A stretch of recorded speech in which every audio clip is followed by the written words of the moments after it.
आज मैं शुरू करने जा रही हूँ साहित्यिक स्रोत से संबंधित कुछ एमसीक्यू क्वेश्चन और उनके विश्लेषण। तो आप ध्यानपूर्वक सुनिएगा। पहला क्वेश्चन है, भारत में अधिकांश पांडुलिपियाँ किस पर लिखी मिलती है या मिलती थी?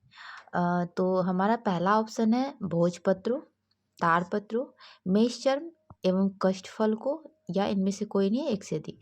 तो आप को पता होगा कि अधिकांश जो भारत की पांडुलिपियाँ थी वो भोजपत्र, ताड़पत्र और मेषचर्म या कष्टफलकों, इन तीनों में मिली है। यानी इसका आंसर क्या हो जाएगा हमारा, एक से अधिक।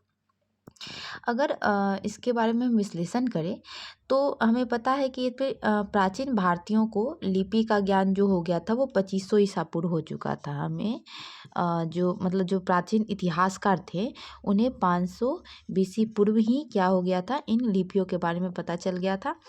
परंतु हमारी प्राचीनतम उपलब्ध जो थी पांडुलिपियाँ वो 4वीं सदी से पहले हमें उतना प्राप्त हुआ नहीं है। यह मध्य एशिया से हमें प्राप्त हुआ। पहले अगर हम बताएं तो ये हमें इनकी जानकारी कहाँ से प्राप्त होती है, मध्य एशिया से प्राप्त होती है, मध्य एशिया से प्राप्त होती है। तो भारत की जो अधिकांश पांडुलिपियाँ थी ये भोजपत्र, ताड़पत्र पर लिखी मिलती थी। लेकिन जो मध्य एशिया में, जहाँ भारत में प्राकृत भाषा फैली हुई थी, ये पांडुलिपियाँ मेषचर्म एवं कष्टफलकों पर भी लिखी मिलती है। अगर हम संपूर्ण भारत की बात करें तो भारत में संस्कृत की पुरानी पांडुलिपियाँ मिली हैं, परंतु इनमें से अधिकांश दक्षिण भारत, कश्मीर और नेपाल से मिली है। अगर हम बोलेंगे कि हमें जो पांडुलिपियाँ मिली है, ये पांडुलिपियाँ जो मिली है ये अधिकांश तक हमें कहाँ से मिली है, तो हम बात करें तो दक्षिण भारत,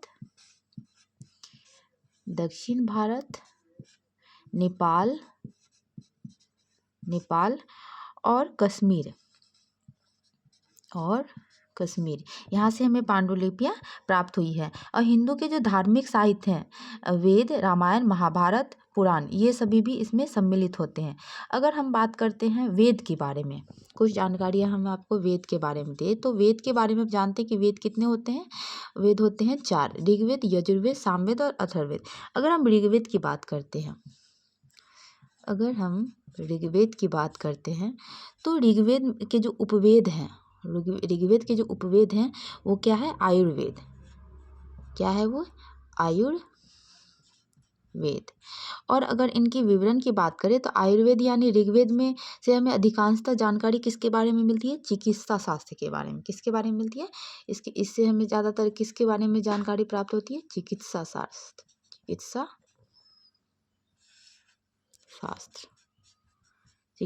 के बारे में। अगर हम दूसरी बात करते हैं तो ऋग्वेद के बाद आता है यजुर्वेद। और ये यजुर्वेद जो है, अगर इसका बात करें तो ये एक तरह के क्या होते हैं? धनुर्वेद होते हैं।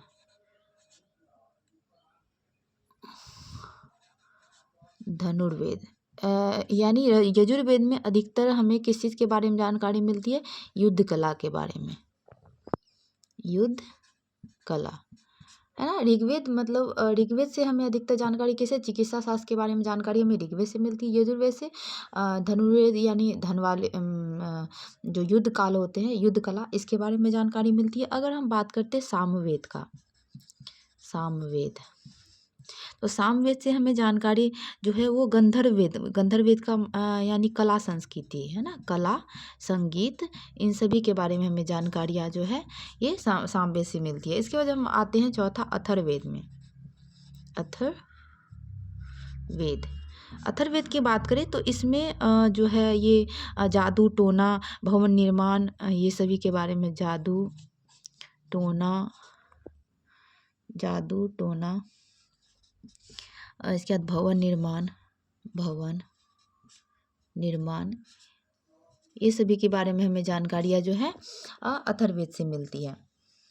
अगर हम ऋग्वेद की बात करें, अगर बात करते हैं ऋग्वेद के बारे में, तो ये जो थी ये 1500 से 1000 बीसी 1500 से 1000 बीसी के लगभग इसे हम मान सकते हैं। लेकिन जो ये तीनों जो था, ये यजुर्वेद, सामवेद, अथर्ववेद, इनके बारे में अगर हम इनका समय काल बताएं तो इनका समय काल था 1000 से 500 बीसी।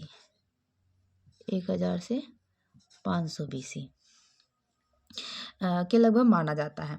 ऋग्वेद में जो मुख्यतः थी तो ये जो हमारा ऋग्वेद है, ये ऋग्वेद जो मुख्यतः देवताओं की स्तुतियाँ हैं, परंतु बाद के साहित्य में स्तुतियों के साथ इसमें कर्मकांड, जादू टोना और पौराणिक आख्यान ये सभी में धीरे-धीरे शामिल होने लगते हैं।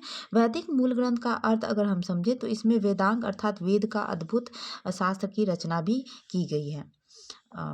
चलिए अब हम आगे के क्वेश्चन में आते हैं। हमारा अगला क्वेश्चन है अष्टाध्यायी किससे संबंधित है? तो अष्टाध्यायी जो है वो पाणिनि से संबंधित है, सतसाहस्री से, वाल्मीकि से, या इनमें से कोई नहीं या एक से अधिक। तो अष्टाध्यायी सुने होंगे आप, अगर कंपटीशन की तैयारी करते हैं तो इस बारे में तो आप जानते ही होंगे। अष्टाध्यायी जो है ये पाणिनि का एक व्याकरण ग्रंथ है, जिसमें उस समय के समाज, अर्थव्यवस्था और संस्कृति के बारे में गहन प्रकाश डाला जाता है। तो ये जो पाणिनि है, ये पाणिनि जो है ये क्या है? व्याकरण ग्रंथ है। पाणिनि क्या है? एक व्याकरण ग्रंथ है। और इस व्याकरण ग्रंथ में अगर बताया जाए तो पाणिनि के समय मतलब इनके समय में सॉरी, ये व्याकरण ग्रंथ अष्टाध्यायी जो है ये क्या है? एक व्याकरण ग्रंथ है। और इस समय पाणिनि के समय के जो समाज थे, समाज, अर्थव्यवस्था या संस्कृति, उनके बारे में जानकारी हमें जो है वो अष्टाध्यायी से प्राप्त होता है। अगर हम आगे कुछ प्रकाश डालना चाहें तो जो हम अगर वेदांग के बारे में बताना चाहते हैं, अगर वेदांग के बारे में हम बताना चाहें, वेदांग, तो ये वेदांग क्या है? तो वेदांग का अर्थ अगर समझे तो इसे क्या की गई थी? सूक्तों की रचना, सूक्तों के सही उच्चारण के लिए इनकी रचना की गई थी। किसके उच्चारण के लिए? तो सूक्तों सूक्तों की उच्चारण के लिए, सूक्तों की उच्चारण के लिए इनकी रचना की गई थी। अगर हम बताएं तो वेदांग कितने होते हैं? 6 वेदांग होते हैं। 6 वेदांग में अगर हम बताएं तो क्या क्या होता है?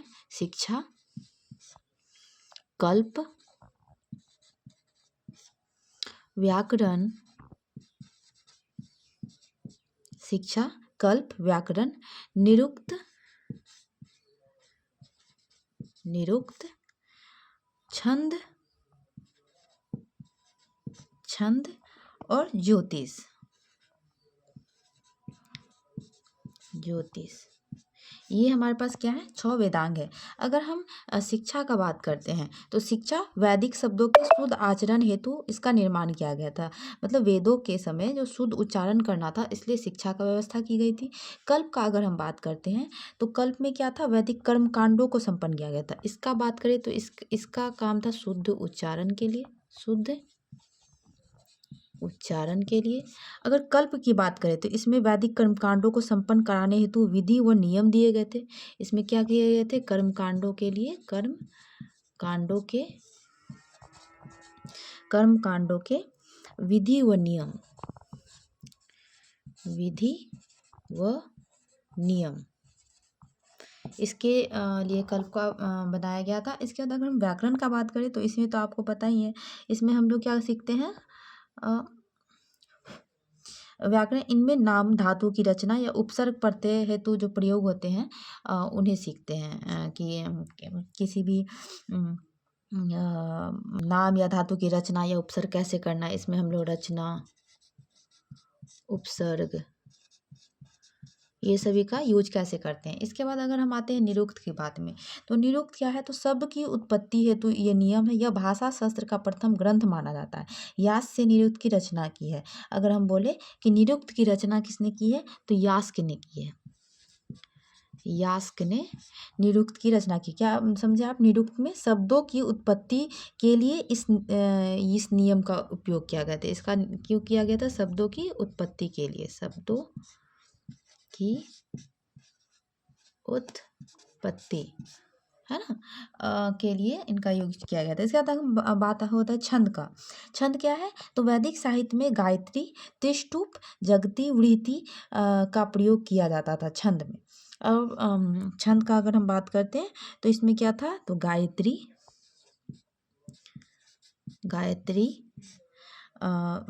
त्रिष्टुप, जगति वृत्ति, इनका प्रयोग किया जाता है। फिर ज्योतिष का बात करते हैं तो इसमें ज्योतिष शास्त्र के विकास को दिखाया जाता है। ज्योतिष में ज्योतिष शास्त्र के विकास को दिखाया जाता है। और अगर हम बताएं इनके प्रसिद्ध आचार्य कौन थे तो लगध मुनि थे। इनके जो प्रसिद्ध आचार्य थे उनका नाम क्या था? लगध मुनि। लगध मुनि। मेरे ख्याल से आज का इस वीडियो में इतना ही। आगे वैसे ही वीडियो लाते रहेंगे। प्लीज़ लाइक, सब्सक्राइब, कमेंट जरूर करें। धन्यवाद।